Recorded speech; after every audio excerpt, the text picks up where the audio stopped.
एक ही सुख है, और वो सुख है स्वयं में रमण। एक ही सुख है, वो सुख दूसरे में रमण का नहीं है। काम वासना का सार है दूसरे में सुख की आशा। ध्यान का सार है स्वयं में सुख की खोज। बस ये दो ही यात्राएं हैं, या तो दूसरे को खोजो या अपने को। जिसने दूसरे को खोजा वो अपने को न खोज पाया, जिसने अपने को खोजा उसे दूसरे की खोज की जरूरत ही ना रही। जिसने अपने को पा लिया उसने सब पा लिया। एक सूफी फकीर हुआ बहाउद्दीन, उसकी बड़ी ख्याति थी, उसके शब्द बड़े गहरे थे, उसका व्यक्तित्व बड़ा अनूठा था। दूर दूर से लोग यात्रा करके उसके पास आते, लेकिन सभी ठीक कारणों से आते थे ऐसा नहीं, क्योंकि कारण तो तुम्हारे भीतर होता है। एक आदमी उसके पास इसलिए आ गया था और शिष्य हो गया था कि कैसे मैं भी इतना प्रभावशाली हो जाऊं जैसा बहाउद्दीन। बहाउद्दीन ने उसे देखते से कहा कि तुम गलत कारण से सही जगह आ गए हो। तो उस आदमी ने कहा क्या मतलब? बहाउद्दीन ने कहा कि तुम अपने को बदलने नहीं आए हो, अपने को सजाने आ गए हो। और तुम मेरे पास ध्यान करने नहीं आए हो। तुम्हारी उत्सुकता अभी भी पर में, तुम दूसरों को प्रभावित करना चाहते, और यही तो ध्यान के विरोध में। तुम सोच समझ के आओ। उस आदमी को बात तो सही लगी कि वो आया तो इसीलिए है कि दूसरे उससे कैसे प्रभावित हो, कैसे वो भी एक गुरु हो जाए। गुरु होने की आकांक्षा काम वासना है। बहाउद्दीन ने कहा क्योंकि उसकी नजर, तुम्हारी नजर इस पे है कि दूसरे मुझे कैसे माने, कैसे पूजे। ध्यानी इस बात की चिंता करता है कि कैसे मैं स्वयं हो जाऊं। कोई पूजेगा नहीं पूजेगा ये उसके विचार में भी नहीं आता। कोई पूजेगा या पत्थर मारेगा ये दूसरे समझे। ध्यानी अपने में डूबता है। उसको बात तो लगी। अब उसको बहाउद्दीन के सामने आना भी मुश्किल हो गया, तो वो छिप के आने लगा। ये देखने की जरूर कोई तरकीब होगी इस आदमी की जिसकी वजह से इतने लोग प्रभावित। एक दिन बहाउद्दीन ने अपने खीसे से एक हीरा निकाला और कहा कि ये हीरा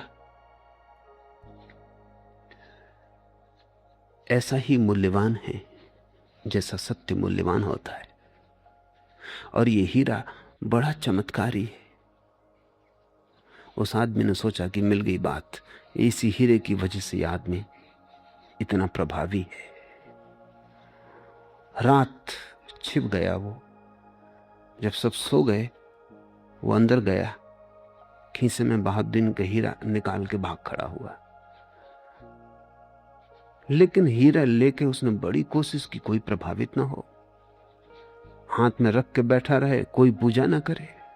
वो बड़ा परेशान हुआ कि मामला क्या है, हीरा तो वही है। ऐसे वर्ष बीत गए। एक दिन बहाउद्दीन उसके द्वार पर आया और उसने कहा कि अब बहुत हो गया, वो हीरा वापस लौटा।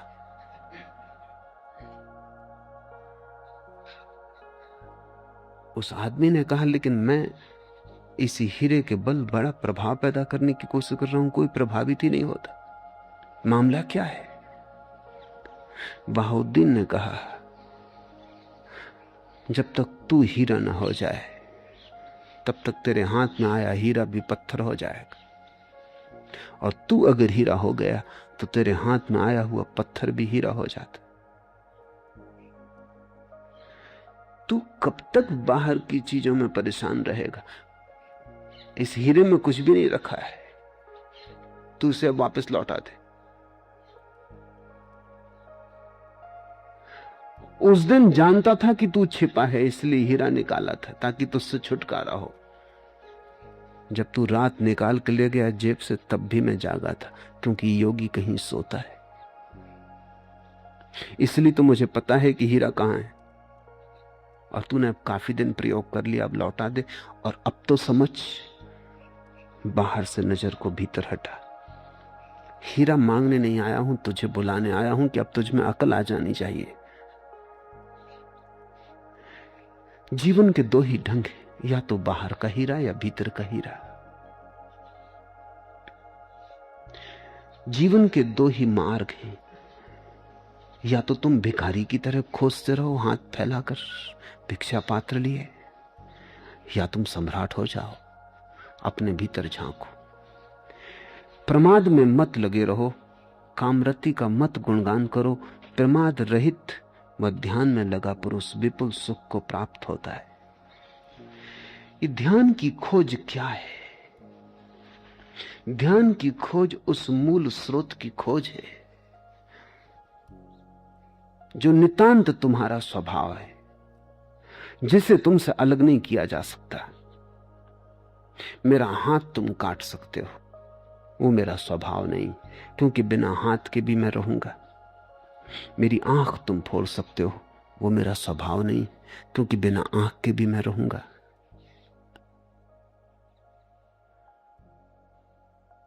योगियों ने ऐसे प्रदर्शन किए हैं जिनमें उन्होंने श्वास भी छोड़ दी और फिर भी रहे।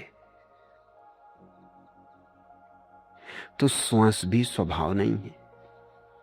जो भी अलग किया जा सके वो स्वभाव नहीं। जो तुमसे अलग ना किया जा सके वही तुम हो। इस मूल की खोज करनी ही ध्यान है कि मैं उसी को पकड़ लूं जिसको कोई मुझसे छीन ना सके, जो चुराया ना जा सके, जो काटा ना जा सके, जलाया ना जा सके, मिटाया ना जा सके। मैं अकेला ही चला था जानिबे मंजिल, मगर लोग साथ आते गए और कारवां बनता गया। प्रत्येक व्यक्ति जब चला था तो अकेला ही चला था। प्रत्येक व्यक्ति जब चला था तो ऐसी ही क्षीण धारा थी जैसी गंगोत्री की, शुद्ध स्वभाव की। प्रत्येक व्यक्ति जब चला था तो सिर्फ ध्यान की तरह चला था। फिर लोग साथ आते गए और कारवां बनता गया। फिर इंद्रियां जुड़ी और शरीर जुड़ा और वासनाएं जुड़ी और काम जुड़ा और संसार जुड़ा। फिर से उसकी खोज कर लेनी है जो तुम चले थे, मूल जो तुम्हारा था। ज़ैन फकीर अपने शिष्यों को कहते हैं, अपने मूल चेहरे को खोजो, ओरिजिनल फेस। ज़ैन फकीर कहते हैं उस चेहरे को खोजो जो तुम्हारा था जब तुम्हारे मां बाप भी पैदा ना हुए थे। उस मौलिक को खोजो जो सदा सदा तुम्हारा था, कभी रास्ते पर नहीं मिला था। और से सब वस्त्र हैं जो तुम अपने चारों तरफ इकट्ठा करते चले गए। परत परत वस्त्रों की उतार डालनी और उसको खोज लेना है जो तुम हो मूलतः, जो तुम्हारा स्वभाव है। ध्यान ऐसे ही है जैसे कोई प्याज के छिलकों को छीलता चला जाए। छिलके के बाद छिलके हैं और छिलके के बाद छिलके हैं, और फिर एक घड़ी आती जब सब छिलके खो जाते हैं और शून्य हाथ में रह जाता। वही शून्य तुम्हारा स्वभाव है। इसलिए बुद्ध को लोगों ने शून्यवादी कहा, क्योंकि उन्होंने कहा कि वही शून्य तुम्हारा स्वभाव है, वही शून्य ध्यान है। तो ध्यान में परमात्मा की भी याद न रह जाए, क्योंकि वो भी एक परत होगी, वो भी एक अशुद्धि होगी, क्योंकि वो भी छोड़ी जा सकती। जो भी छोड़ा जा सकता है वो छोड़ देना ध्यान की खोज है। उसी को बचा लेना है जो बच ही जाएगा। जिसको तुम छोड़ना भी चाहो तो न छोड़ सकोगे।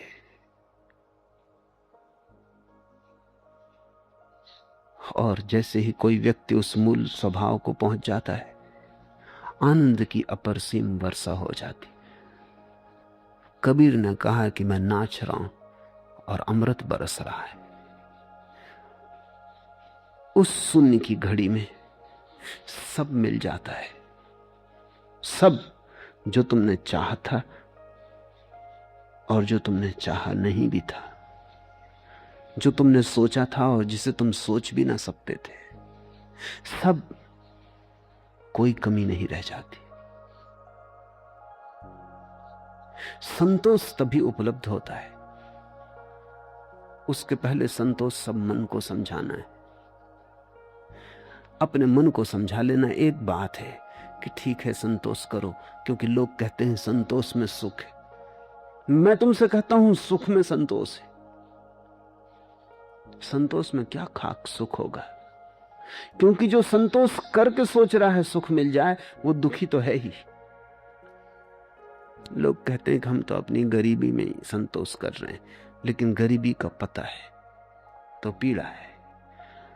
अमीर होने की दौड़ में उतरने का साहस भी नहीं तो संतोष कर लिया है। ये संतोष मजबूरी है, ये संतोष सुख नहीं है। इस संतोष से इतना हो सकता है कि तुम्हें बहुत दुख ना मिले लेकिन सुख ना मिलेगा। यह संतोष तुम्हें यात्रा की तकलीफ से बचा देगा, लेकिन मंजिल के आनंद को इससे तुम न पा सकोगे। मैं तुमसे कहता हूं सुख संतोष है, और सुख केवल उसी को मिलता है जिसने स्वयं को जाना। स्वयं को जानना सुख है, स्वयं में रत हो जाना महासुख है, स्वयं में ठहर जाना स्वर्ग है। उसके अतिरिक्त सब दुख है। उसके अतिरिक्त तुम कुछ भी पालो तृप्ति न होगी, उसे पाते ही तृप्ति हो जाती। जब पंडित प्रमाद को अप्रमाद से हटा देता है, तब वह प्रज्ञारूपी प्रसाद पर चढ़कर स्वयं अशोक और धीर बना संसार की शोकाकुल प्रजा को उसी प्रकार देखता है जिस प्रकार कोई पर्वत पर चढ़कर नीचे भूमि पर खड़े लोगों को देखे। एक एक शब्द बहुमूल्य है। जब पंडित प्रमाद को अप्रमाद से हटा देता है,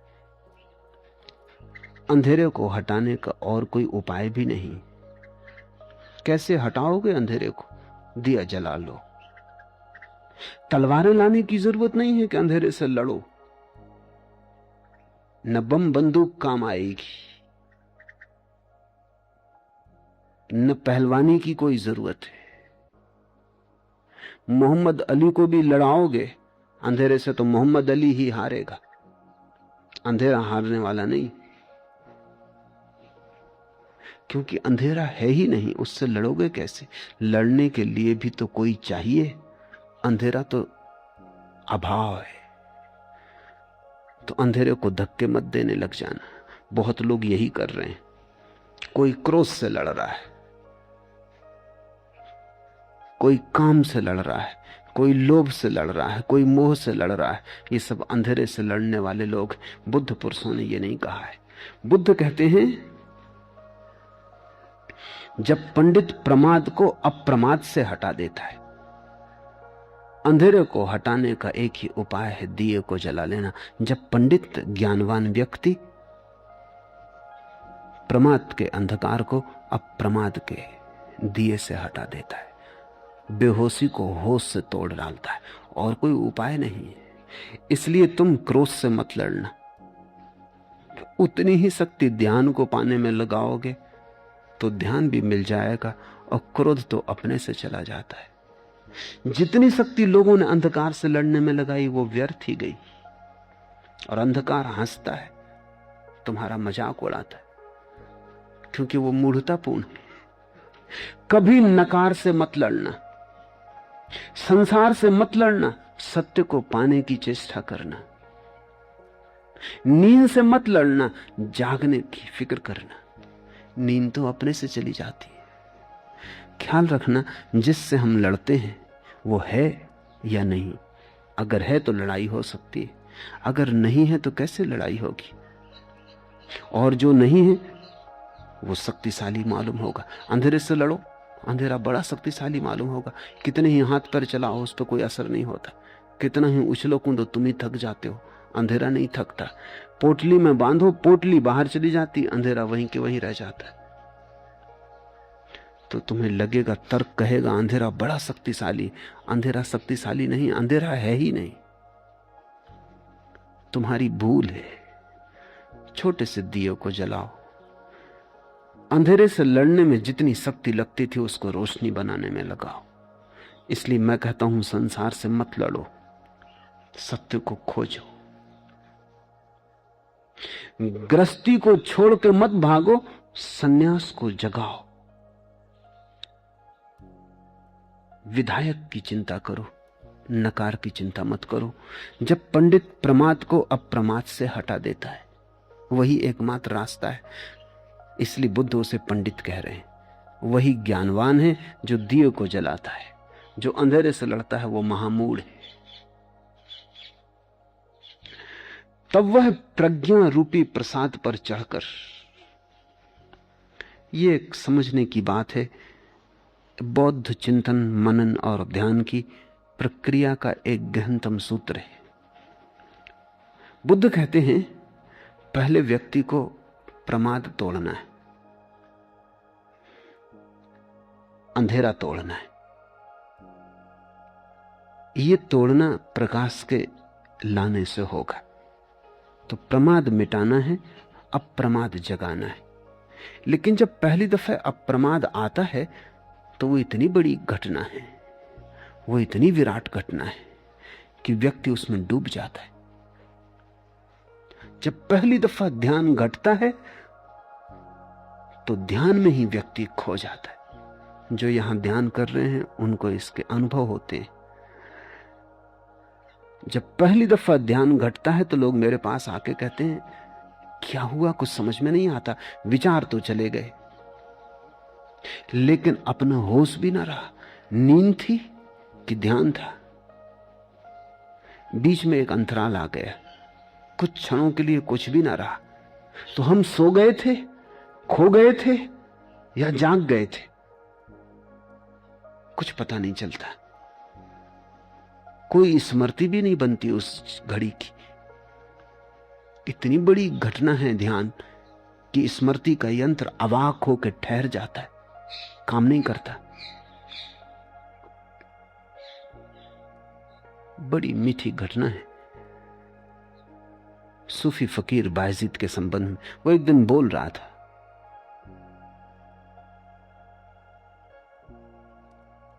पास में ही एक घड़ियाल टंगा था। जब वो बोल रहा था तो बीच में ही घड़ियाल के घंटे बजने लगे। उसने कहा चुप। वो घड़ी चुप हो गई और वो बोलता रहा। लोग बड़े हैरान हुए।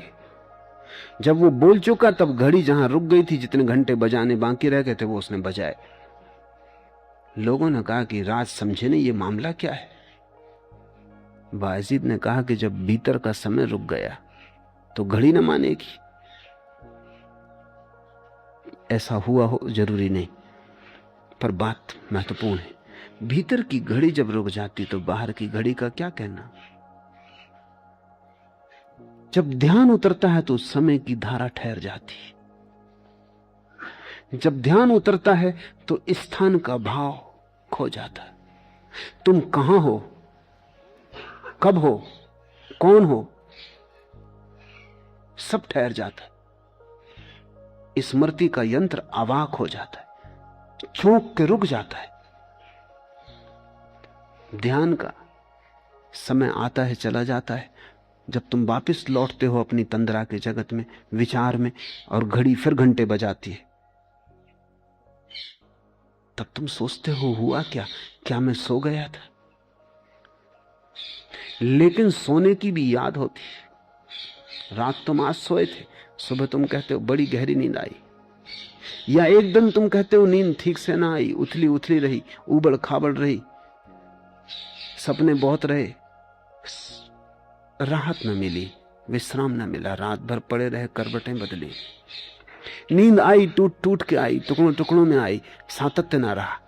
या कभी तुम कहते हो बड़ी गहरी नींद आई, बड़ा आनंद मालूम हो रहा है, सुबह बड़ी ताजगी।